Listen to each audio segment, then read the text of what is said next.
C'est à mon tour, après avoir vu ces jolies petites images de Startup Safari avec des gens qui dansent.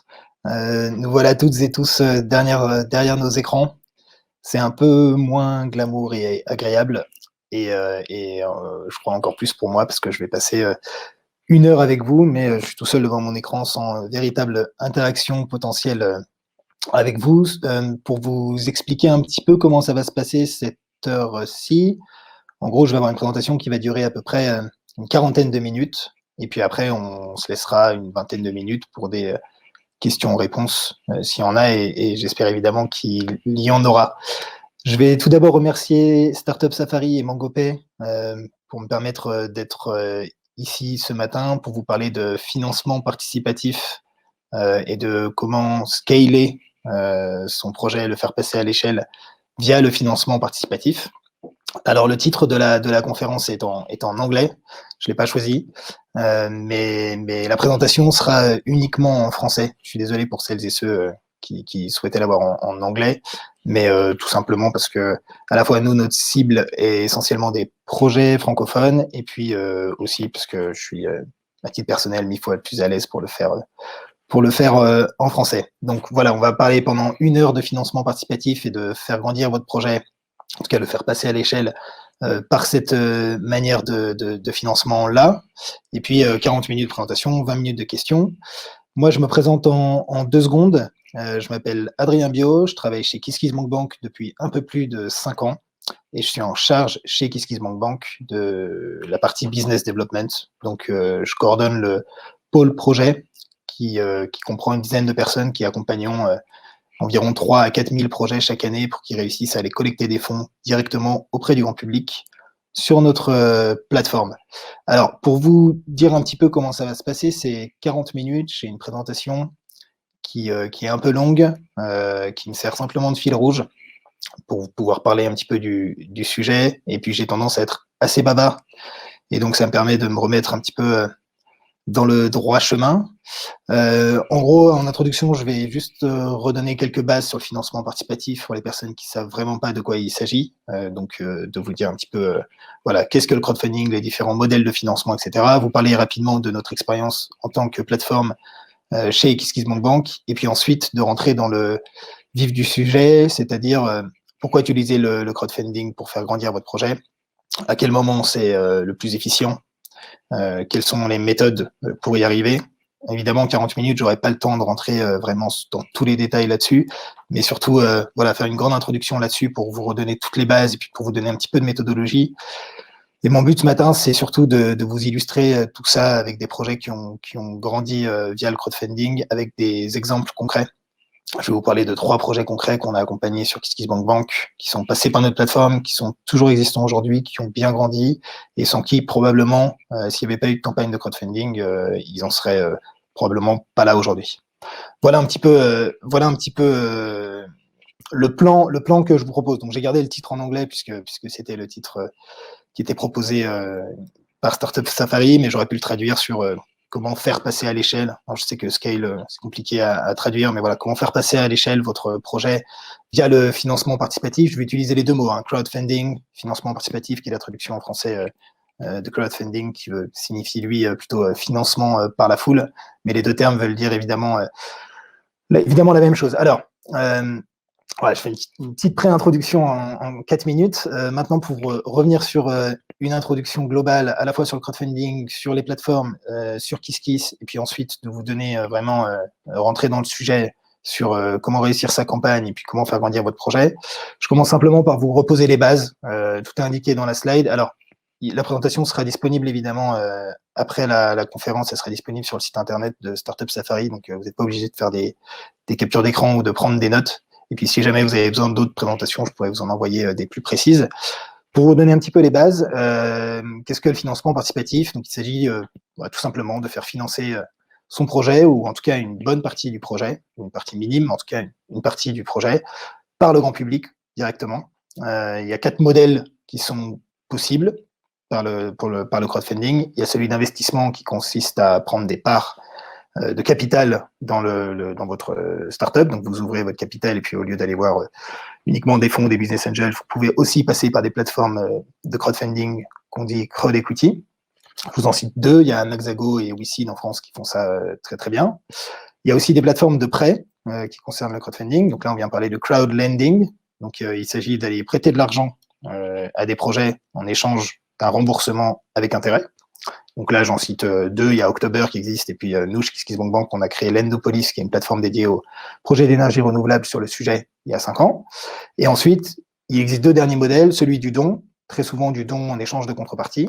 Nous, chez KissKissBankBank, c'est ce qu'on fait. Et aussi celui de la prévente, qui est un petit peu similaire au don en échange de contrepartie, mais la prévente est vraiment à destination des projets entrepreneuriaux qui sont à destination du grand public, qui veulent tester leurs produits et faire donc de la précommande, et de plus en plus sur le marché du crowdfunding dans ce qu'on appelle reward based, donc basé sur les contreparties, on va flécher nos porteurs de projets vers de la précommande. Donc ça, c'est 4 modèles.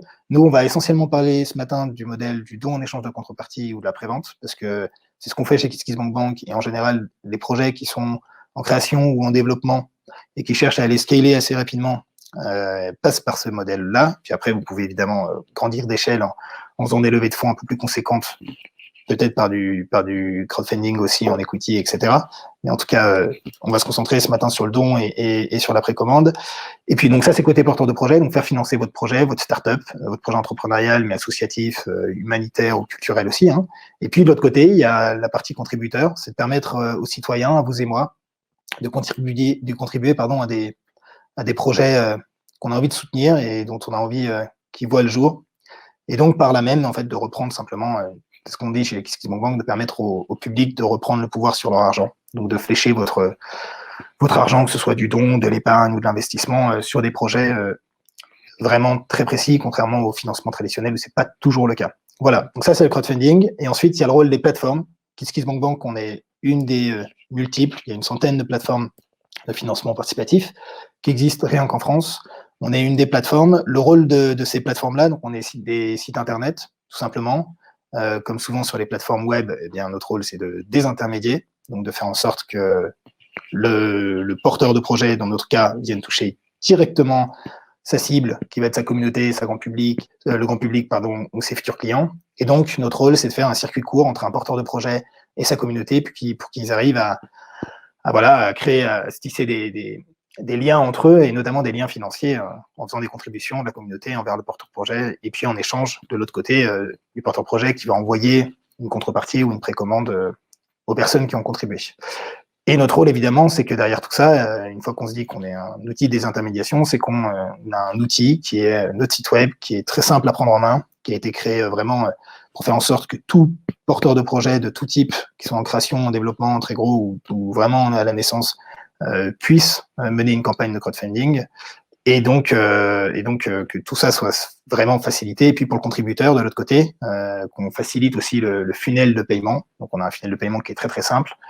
On passe par notre prestataire de paiement qui est MangoPay et qui m'a invité ce matin à venir, donc qui s'occupe de prélever l'argent au niveau carte bleue, virement bancaire, etc. Et le rôle des plateformes, notamment des plateformes francophones, contrairement aux grosses plateformes américaines, on a un vrai rôle d'accompagnement de chacun des projets qui passent sur nos sites. Nous, chez KissKissBankBank, c'est vraiment notre atout et notre plus-value par rapport à beaucoup d'autres plateformes, c'est que chacun des projets est accompagné par une personne physique qui va passer du temps avec le porteur de projet, qui va l'accompagner pour réfléchir au plan de communication, à combien il peut collecter, à qu'est-ce qu'il peut mettre en avant sur sa campagne en contrepartie, etc. Et pour vraiment professionnaliser le porteur de projet, on vient lui donner toutes nos compétences et lui donner les grandes lignes pour faire en sorte qu'il arrive à collecter un maximum d'argent. Donc voilà, ça c'est vraiment les grandes bases. Le crowdfunding, il existe une centaine de plateformes dans les différents domaines.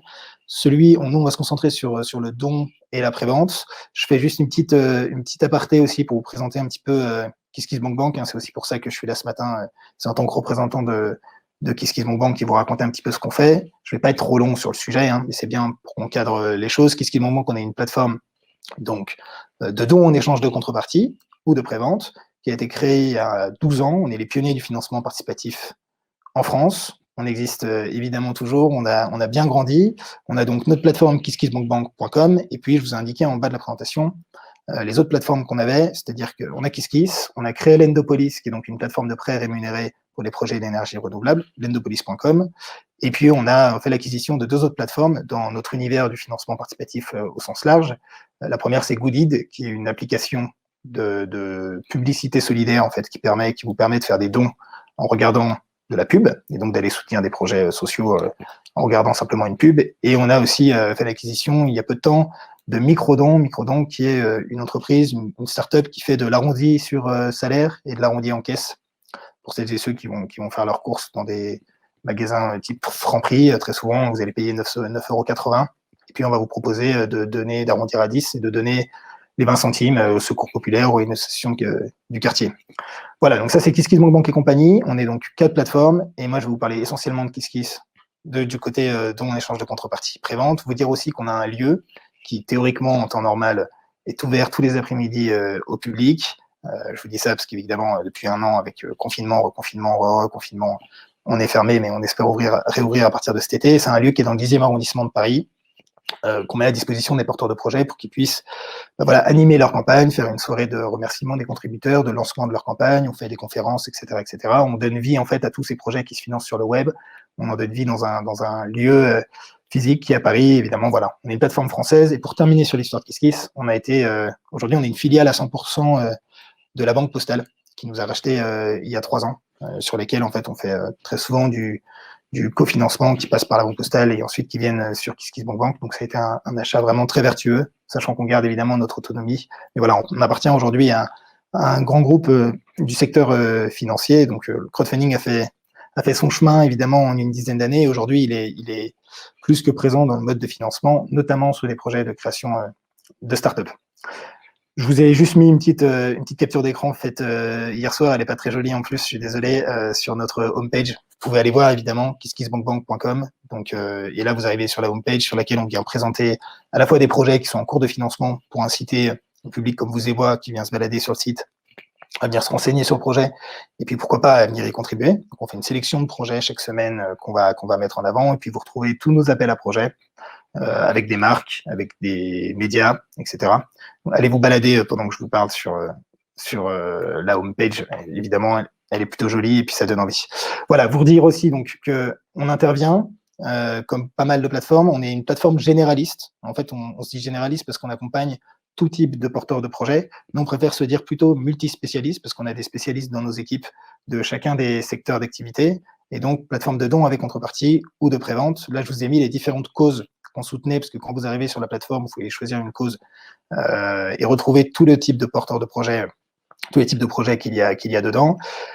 Et vous expliquer aussi que, en fait, on accompagne autant des agriculteurs qui se lancent, qui ouvrent leur ferme, qui développent, qui rachètent un cheptel, etc., que des projets liés au handicap, par exemple, un restaurant solidaire qui emploie des personnes trisomiques. On en a accompagné plusieurs ces derniers temps et on a un en ligne en ce moment, et beaucoup de projets de livres féministes, beaucoup de projets de médias, beaucoup de projets culturels, beaucoup de projets d'entrepreneuriaux, des créateurs de mode, des créateurs de design, des créateurs d'innovation sociale, etc. Donc vous retrouvez tout ça sur notre site internet, et nous, nos critères d'éligibilité, c'est qu'on s'engage à accompagner et à accepter les projets qu'on dit engagés. Alors qui dit engagement, on ne veut pas forcément dire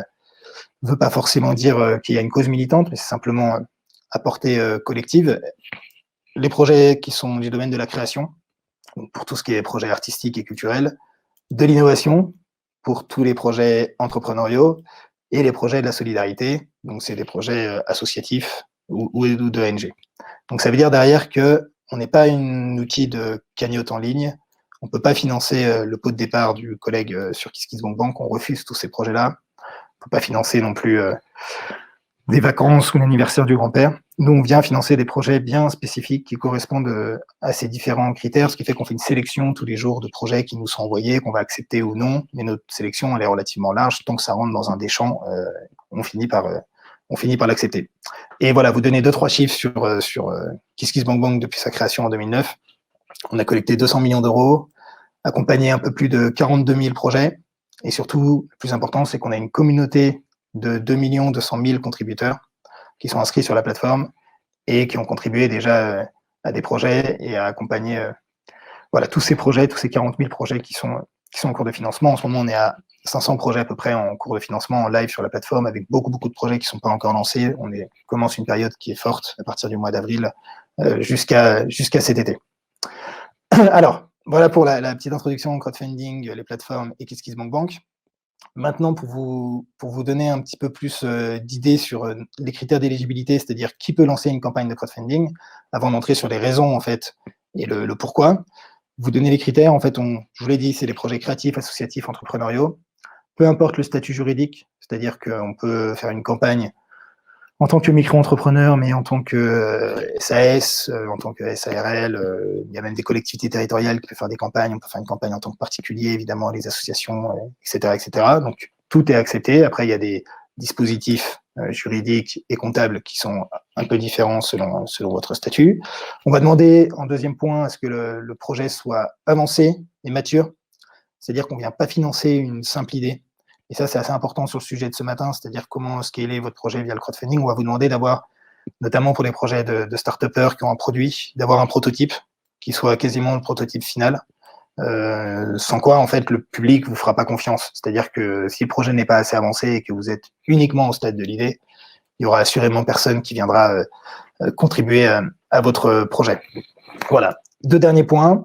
C'est somme toute logique, mais quand même, il faut l'indiquer. On ne finance pas de projets qui sont en B2B, donc business to business. C'est-à-dire qu'on accompagne uniquement des projets qui s'adressent aux consommateurs directs, que sont les citoyens, le grand public. Donc c'est logique, hein, on vient de parler de financement participatif, donc de participation du public. Et donc on n'accepte évidemment pas de projets qui sont uniquement basés sur un modèle économique où ils vendent à d'autres entreprises.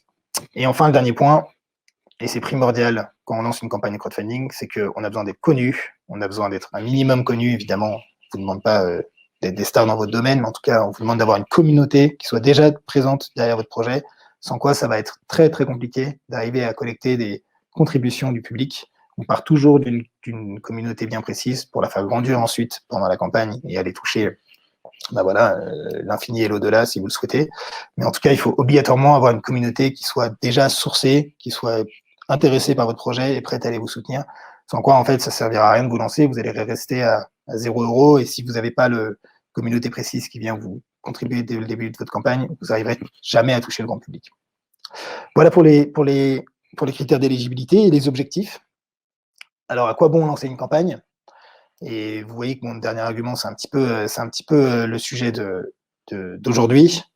C'est qu'une campagne de crowdfunding, ça vous permet premièrement de diversifier vos sources de financement, c'est-à-dire que voilà, on est complémentaire aux prêts bancaires, à des investisseurs, etc. Le crowdfunding, c'est souvent une petite partie du financement, mais en tout cas une partie supplémentaire qui n'était pas existante il y a une quinzaine d'années. Donc ça vous permet d'avoir une source de financement de plus pour pouvoir mener à bien votre projet.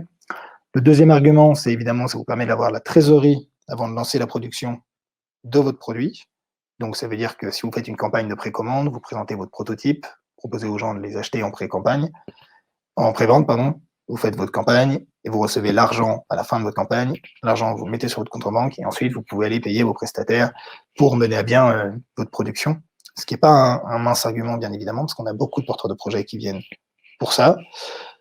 Un autre argument, c'est qu'évidemment, une campagne de crowdfunding, c'est avant tout une campagne de communication, en plus de vendre votre produit ou de trouver du financement, c'est que ça vous permet d'aller communiquer sur votre projet, sur votre produit, donc de mener à bien une campagne de communication en même temps qu'une campagne de financement.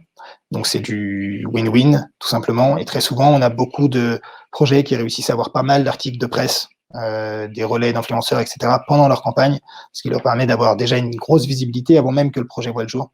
Et donc, pas mal aujourd'hui de porteurs de projets viennent nous voir uniquement dans ce but-là, c'est-à-dire qu'on communique sur le projet avant même qu'ils voient le jour, et comme ça leur permet d'avoir une base de clientèle, d'avoir de la visibilité pour ensuite aller développer le projet dans son futur. 3 derniers arguments, qui sont les principaux, ça vous permet de renforcer une communauté et surtout de l'impliquer dans votre projet.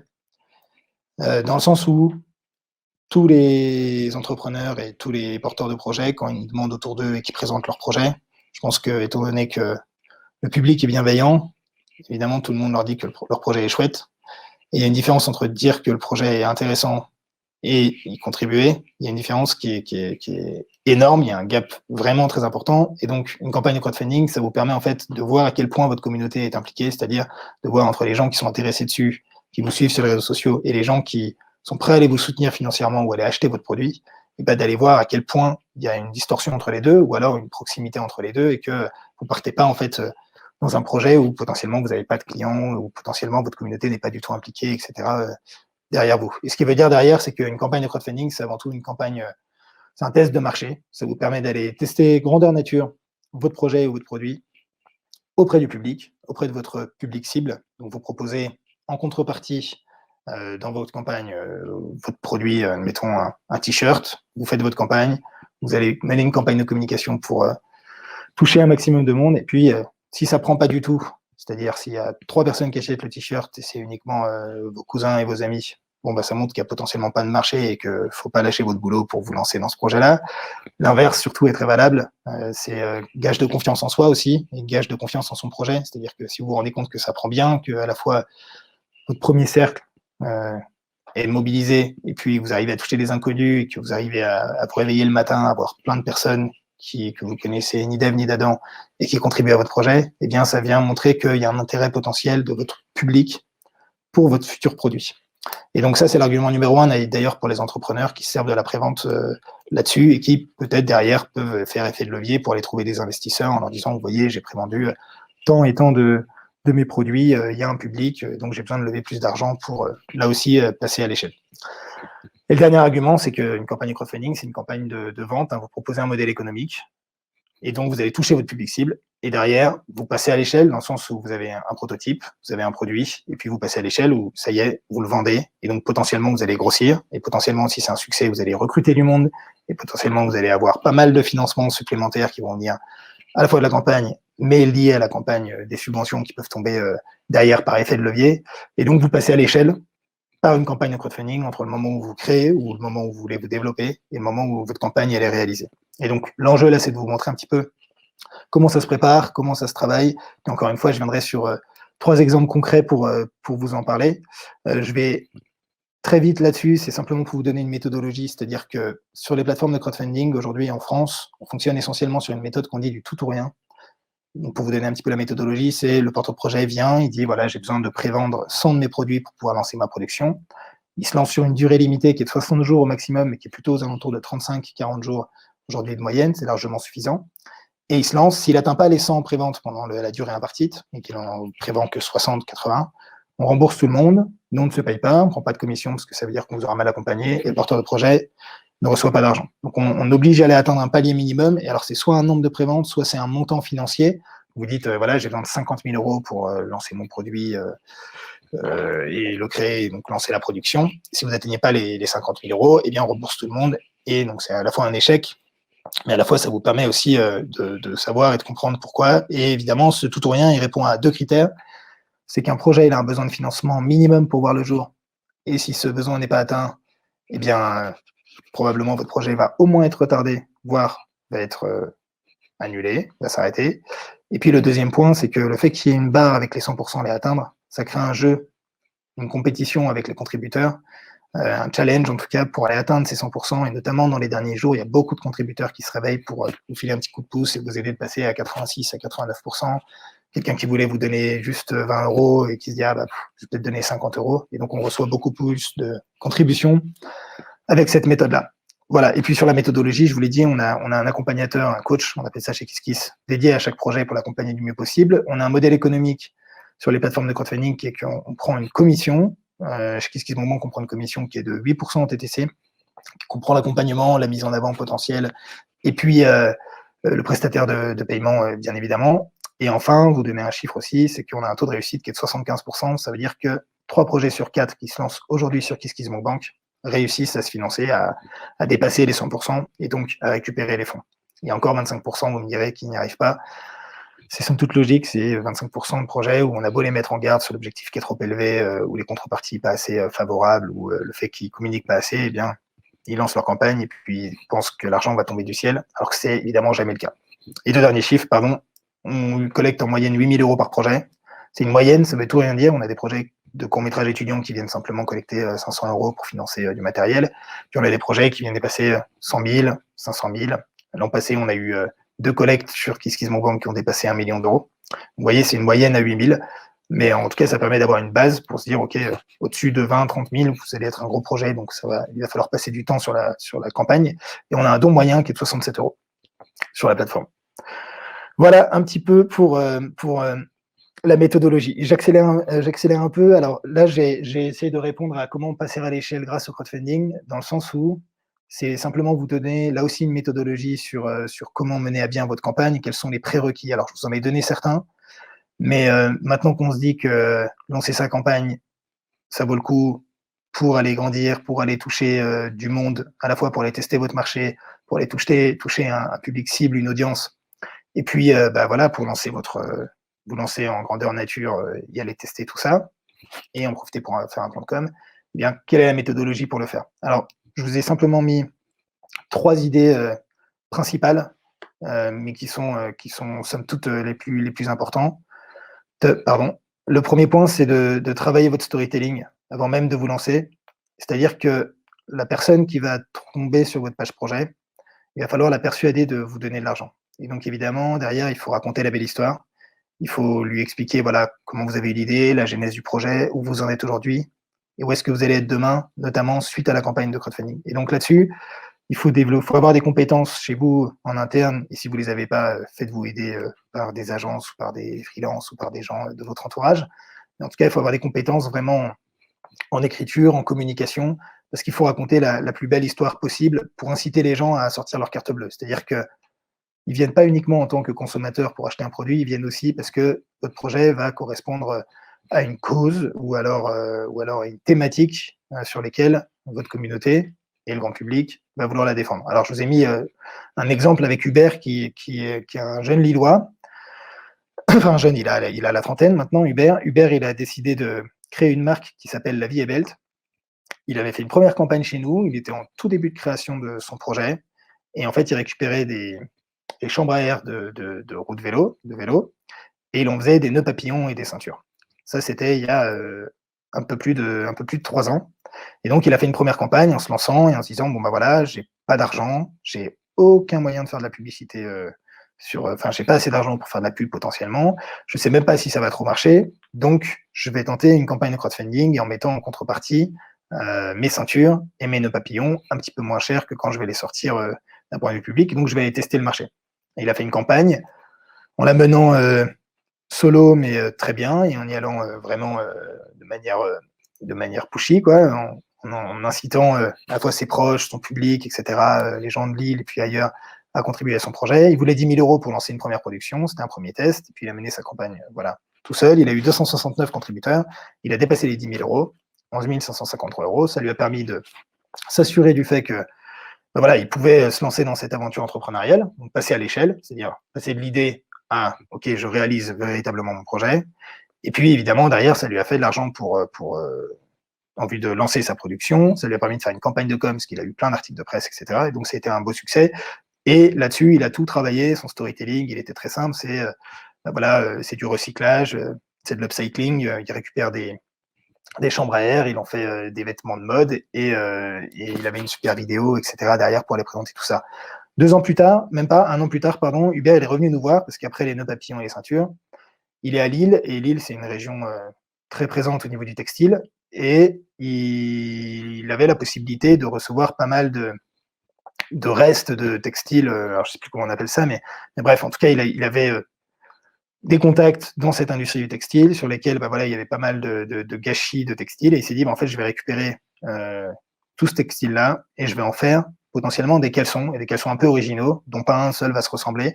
Je vais mixer 2 types de textiles, 2 coloris, et puis je vais en faire des caleçons à 2 coloris coupés au milieu, je ne sais pas si vous le voyez bien sur l'image, et donc il appelait ça le caleçon 2.0.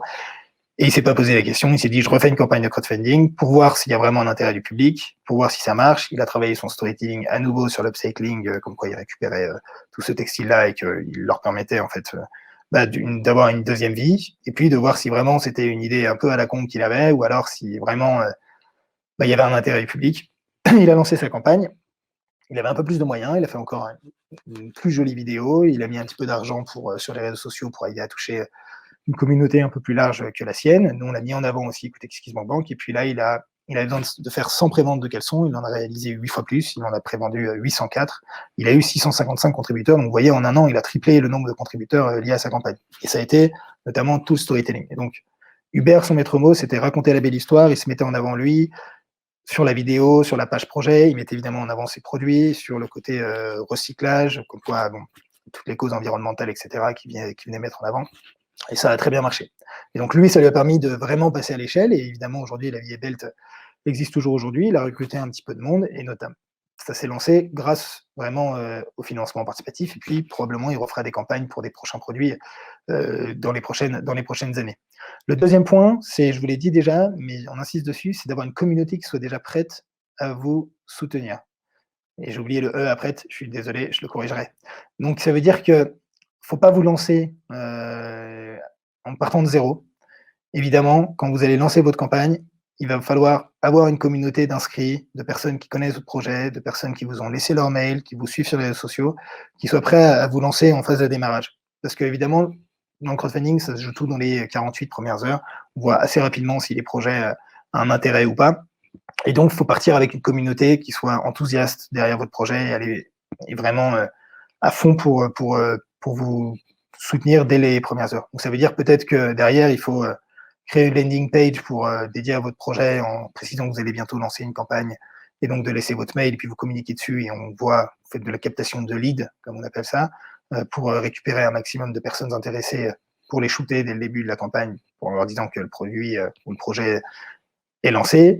Il faut évidemment faire grossir vos réseaux sociaux, il faut réfléchir à des politiques de campagne d'influenceurs potentiels, de débloquer un petit budget aussi en ads potentiellement, en publicité, pardon, sur les réseaux sociaux.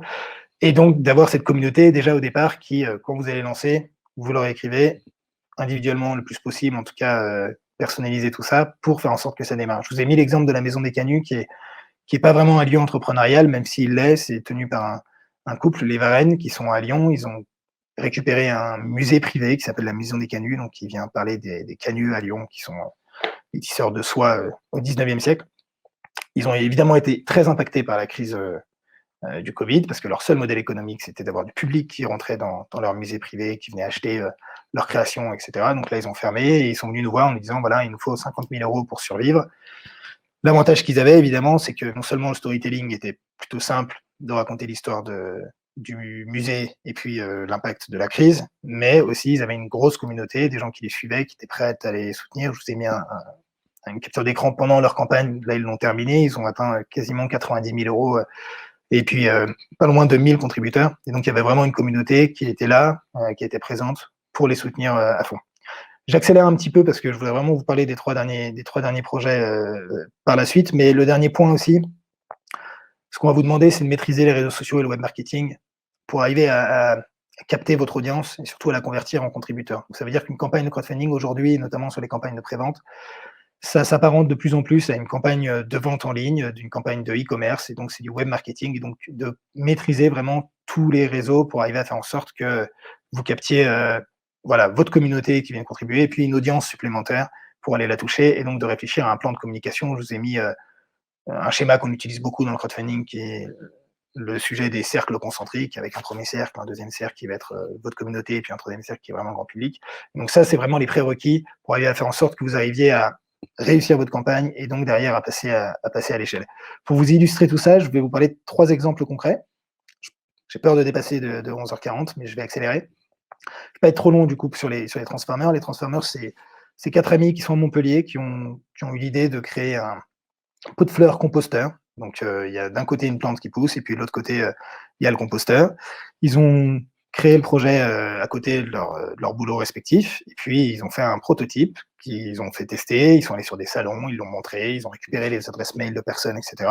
Et puis ils se sont dit, bon ben voilà, maintenant qu'on a le prototype qui est fonctionnel, on a une communauté qui est déjà un petit peu présente, eh bien, on va le vendre au grand public, mais on va faire de la prévente, tout simplement, parce que bah, si on commence à en produire 1000, mais qu'on se rend compte qu'il n'y a pas du tout de clientèle, bon, bah, on va se planter totalement. Et donc, on va faire de la prévente et ils sont servis de la campagne de crowdfunding pour faire une campagne de prévente, même s'ils avaient un montant financier. Et donc, ils ont dit, on a besoin de 30 000 euros pour pouvoir lancer notre première production.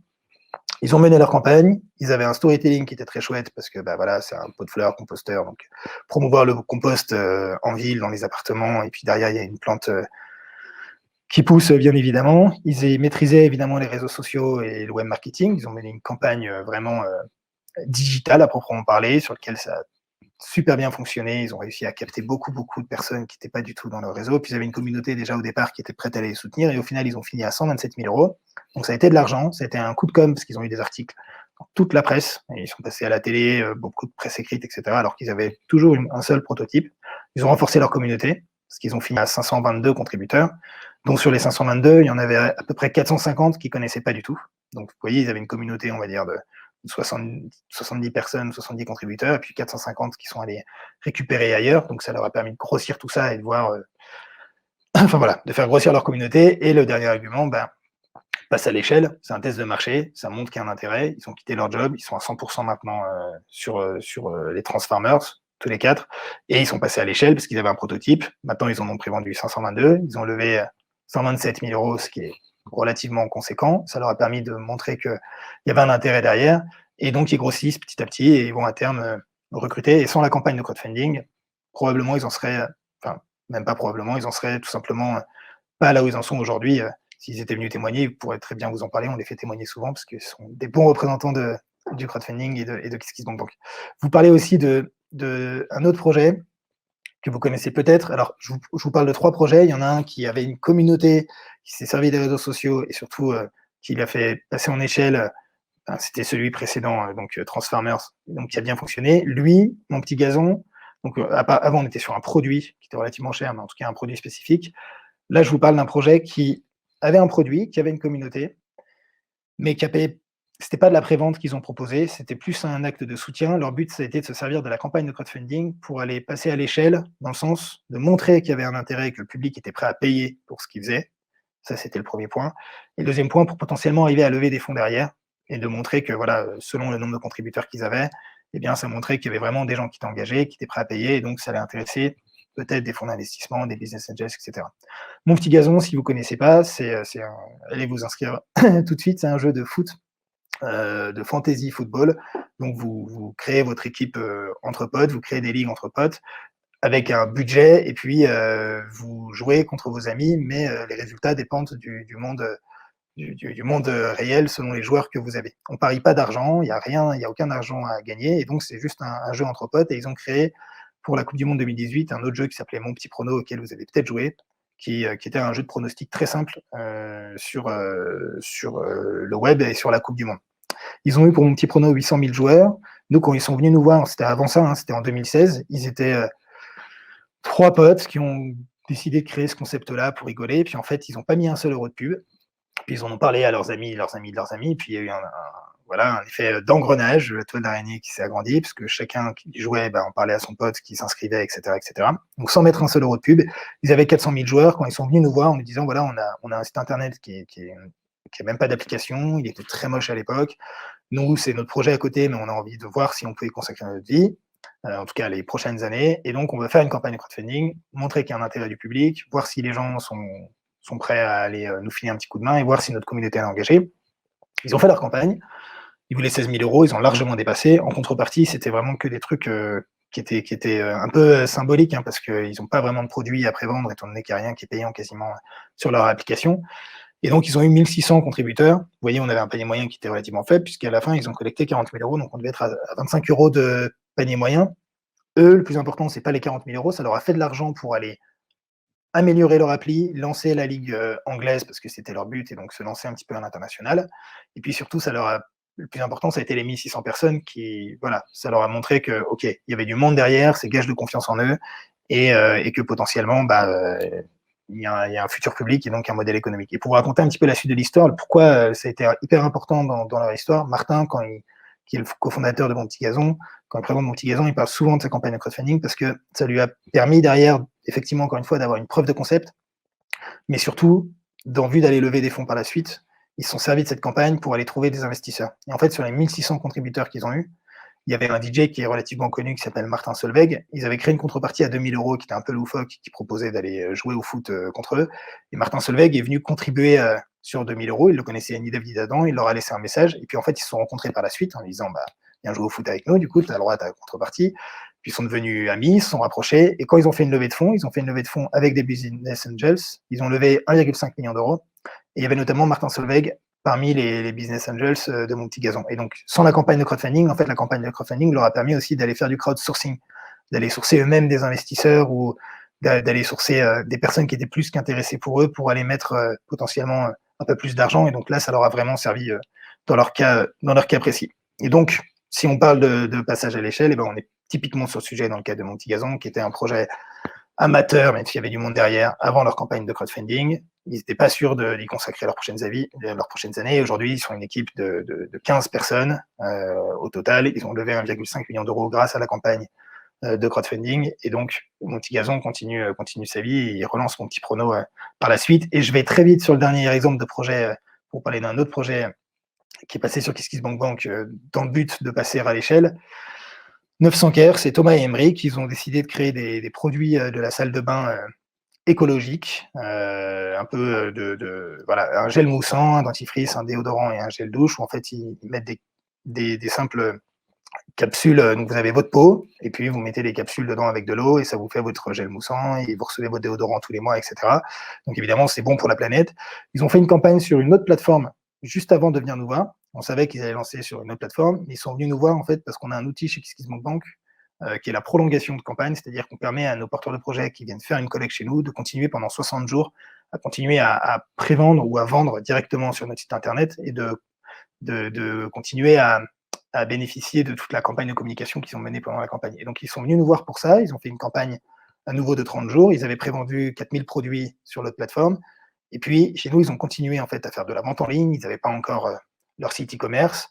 Et ils se sont servis de la campagne pour faire de la prévente. Et ils ont bourriné en termes de publicité et web marketing pour arriver à faire en sorte qu'il y ait un maximum de préventes qui soient faites, dans le but, eux, à terme aussi, de potentiellement lever des fonds. Mais surtout, eux, ils voulaient faire de la vente en direct. Et donc, ils ont eu 7500 contributeurs. Ils ont prévendu 63 240 produits, alors qu'on n'était que sur pour vous raconter, une page de crowdfunding, c'est une vidéo et une présentation et des contreparties. Et pourtant, ils ont quasiment convaincu, au total, ils ont convaincu 12 000 personnes de venir préacheter ces produits-là. Et ça leur a permis d'avoir beaucoup d'argent, puisque nous, les 63 000 préventes, ça fait plus de 350 000 € qui ont été collectés, qu'ils ont eu en vue de lancer leur production, de pouvoir recruter du monde, parce que maintenant, il faut répondre aux attentes. Et donc, il y a des besoins de se faire aider et de recruter pas mal de gens. Et puis, par la suite, ils ont mené leur vie. La campagne s'est terminée au mois de novembre dernier. Eux, ils sont toujours très bien en place sur le marché. C'est surtout, ça leur a permis vraiment de se positionner sur un marché qui est ultra concurrentiel, celui de la cosmétique, en faisant une campagne où ils ont fait une campagne de relations presse, de communication qui a été vraiment parfaite. Ils sont passés dans tous les journaux possibles et imaginables en France, et ça les a positionnés vraiment comme étant un des leaders, en tout cas, de la cosmétique écologique, alors même qu'ils avaient uniquement les prototypes qu'ils ne vendaient pas encore. Et donc derrière, gros passage à l'échelle, ils ont recruté du monde, et puis ils peuvent consacrer leurs 3 prochaines années, là au moins, sur le produit. Je m'arrête ici parce qu'il est 11h43. Je suis évidemment preneur de vos questions, même si j'ai un petit peu dépassé. Donc je m'arrête là, et si vous avez des questions, c'est avec très grand plaisir.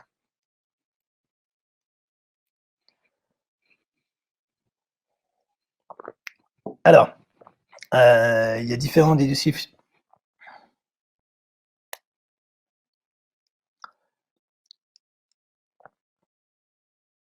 Alors, le EasyT X Plus, ça, je vois pas de quoi on parle. Je vais répondre à la dernière question qui a été posée, c'est quelle est votre méthode pour suivre l'état d'avancement du projet et son financement?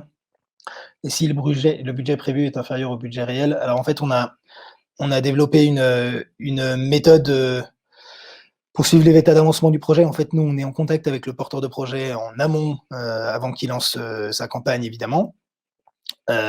Donc, on se tient au courant pendant tout l'état de préparation. En général, on se voit 2, 3, 4 mois avant que la campagne se lance. On fait la campagne de crowdfunding avec eux. Et puis ensuite, le projet vit sa vie. Et nous, on n'a pas vraiment de méthode pour suivre l'état d'avancement du projet et le reste du financement, parce qu'on fait confiance au porteur de projet qu'en général on a rencontré, avec lequel on a tissé un lien. Enfin, sur les autres financements, souvent il nous a apporté les preuves de l'autre financement, et on lui fait confiance, on se donne des nouvelles quand même régulièrement. Cependant, il peut arriver qu'il y ait des projets qui à la fois prennent du retard, ou à la fois qui tombent à l'eau malgré le succès de leur campagne de crowdfunding, qui ne puissent pas répondre aux promesses. Et très souvent, on est au courant, soit par le porteur de projet, soit par les contributeurs. Et donc, on tente de trouver un accord à l'amiable entre le porteur de projet et ses contributeurs, mais ça arrive très, très, très rarement là-dessus. Et si le budget prévu est inférieur au budget réel, on essaie de faire en sorte que le budget prévu soit réel, enfin, soit équivalent au budget réel, en fait. Donc, ça arrive quasiment jamais. Et si vraiment c'est le cas, eh bien, on va demander au porteur de projet de potentiellement se débrouiller pour trouver d'autres sources de financement par la suite.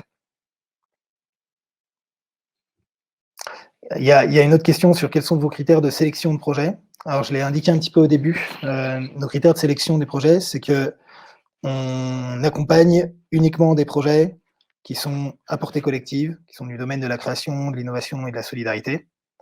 Ça, c'est le premier point. Ça veut dire qu'on accepte tous les projets qui rentrent dans ces champs-là, mais simplement, on vient refuser, nous, on se permet de refuser les projets qui ne rentrent pas là-dedans. C'est essentiellement des projets personnels. Vous voulez financer votre voiture, vous voulez financer on a tout, hein, un divorce ou quoi que ce soit. Tout cela, on les refuse parce qu'on n'accompagne pas les projets de cette thématique-là. Comment est-ce que vous attirez des personnes sur votre plateforme? Ça, c'est une très bonne question. Alors, en fait, il y a deux manières de faire. Il y a à la fois la communauté, évidemment, du porteur de projet, qui est la première à pouvoir venir contribuer. Donc, c'est de cette base-là qu'on doit partir pour arriver à toucher potentiellement des inconnus. Donc, comment est-ce qu'on arrive à attirer des personnes? C'est le porteur de projet qu'on va accompagner, nous, et qu'on va conseiller pour qu'il arrive à activer sa communauté pour qu'elle vienne contribuer. Il y a ça. Et puis, il y a d'un autre côté, nous, KissKissBankBank, on met en avant des projets à la fois sur la plateforme, sur la homepage qui va attirer pas mal de monde, mais on a des outils, on a nos réseaux sociaux, et puis on a une newsletter qu'on envoie à beaucoup d'inscrits, et on fait une sélection potentielle, on fait une sélection chaque semaine de 4 projets qu'on vient pousser pour qu'ils arrivent à collecter de l'argent de contributeurs qui sont déjà venus sur la plateforme et qui viennent contribuer. Donc, grosso modo, c'est ces deux points-là. Je continue un petit peu. Combien de temps il faut pour préparer une campagne crowdfunding? En moyenne, c'est 2 mois. Il y a des projets qui mettent 2 jours à préparer tout ça, s'ils sont très à l'aise avec les compétences de web marketing, communication, etc. Mais en moyenne, c'est 2 mois entre le moment où on se rend compte, le moment où on fait un point sur votre projet, et puis le moment où véritablement votre campagne est en cours, c'est-à-dire qu'on vient travailler avec vous pendant tout le temps de préparation. Il faut 2 mois idéalement. Il y en a avec lesquels on va mettre beaucoup moins de temps parce qu'ils sont très forts, et d'autres sur lesquels on vient travailler pendant 6 mois à 1 an. Évidemment, on ne vous voit pas tous les jours, on se donne des nouvelles, et puis nous, on vous donne une liste de tâches à réaliser, un petit peu des devoirs, pour que vous réussissiez à bien préparer tout ça. Est-ce que vous acceptez les projets pour but associatif et bénévole? Oui, évidemment, on les accepte. On accepte.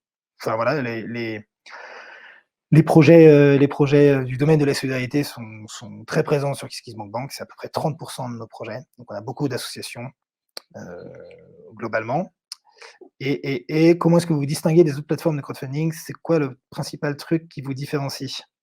Alors, je vous dirais 2 choses. Il y a à la fois les plateformes américaines, Kickstarter, Indiegogo, et les plateformes françaises. Ce qui va nous différencier, plateformes françaises des plateformes américaines, c'est que tout simplement sur les américaines, vous allez avoir peut-être beaucoup plus d'inscrits sur leur plateforme. Par contre, vous allez être parmi une multitude de projets. Nous, on a à peu près 500 projets en cours de financement en ce moment. Sur Kickstarter, ils doivent en avoir, je pense, 10 000. Donc, vous allez être noyé là-dedans. Ça, c'est le premier point. Et le deuxième point, surtout, c'est qu'il n'y a aucun accompagnement. C'est-à-dire que tout est automatisé chez eux. Vous avez personne qui va vous répondre si vous leur posez des questions sur la stratégie de la campagne. Ils vont vous répondre uniquement sur les problèmes techniques liés à la plateforme. Mais eux, c'est uniquement un outil. Il n'y a pas le côté accompagnement. Quand les plateformes françaises ont fait un accompagnement. Et après, notre spécificité chez KissKiss, c'est que comment on va se distinguer? Alors, on est une des plus grosses plateformes européennes, bien évidemment. Donc, déjà, on est plutôt parmi les plus connus en Europe et puis même en France. Ça, c'est un argument, hein, c'est la notoriété de la plateforme. On a parmi les plus grand nombre d'inscrits, évidemment, sur la plateforme. On a plus de 2 millions de contributeurs actifs sur KissKissBankBank. Et puis, l'accompagnement qu'on va faire, nous, ce qu'on propose à chacun des projets, c'est de se faire un rendez-vous. Et puis ensuite, ils voient chez qui ils veulent partir. Et on est suffisamment expérimenté chez KissKiss. On est une équipe d'accompagnateurs qui sont plutôt tous et toutes, expérimentés, et en général, on réussit à gagner les projets, grâce à ça et le dernier point, c'est qu'on a l'outil qui est le plus poussé, en fait. On s'en rend pas compte, mais on a l'impression que toutes les plateformes sont les mêmes, mais nous, on a développé des outils dédiés aux porteurs de projets, notamment pour ce qui concerne la prévente, qui est le plus poussé, où on peut faire des contreparties, cachées, on peut faire des codes cadeaux. Il y a plein de choses, qu'on voit pas forcément et sur lesquelles, quand on l'explique aux porteurs de projets, ça peut jouer un petit peu. Et quelles sont vos perspectives d'évolution, chez KissKissBankBank? Ah, c'est un peu trop, touchy pour pouvoir en parler, en tout cas confidentiel, pour pouvoir en parler, mais on continue évidemment notre chemin, dans le financement participatif. On a de plus en plus, pour vous dire, on a fait une croissance de 20 l'année dernière, donc le modèle fonctionne. On a de plus en plus de contributeurs, on collecte de plus en plus d'argent, pour les porteurs de projets, donc nos perspectives d'évolution, elles sont plutôt favorables. Nous, on réfléchit à créer évidemment, d'autres outils. Aujourd'hui, on a 4 plateformes de financement participatif, chez KissKissBankBank & Co, et on aimerait développer d'autres, solutions pour, plein d'autres types de porteurs de projets. Mais je peux pas trop vous en parler là parce que c'est un petit peu, c'est en construction et c'est un petit peu, confidentiel. Je crois que c'est tout. En termes de voilà, les 3 dernières questions, je leur ai répondu. J'y ai répondu, pardonnez-moi.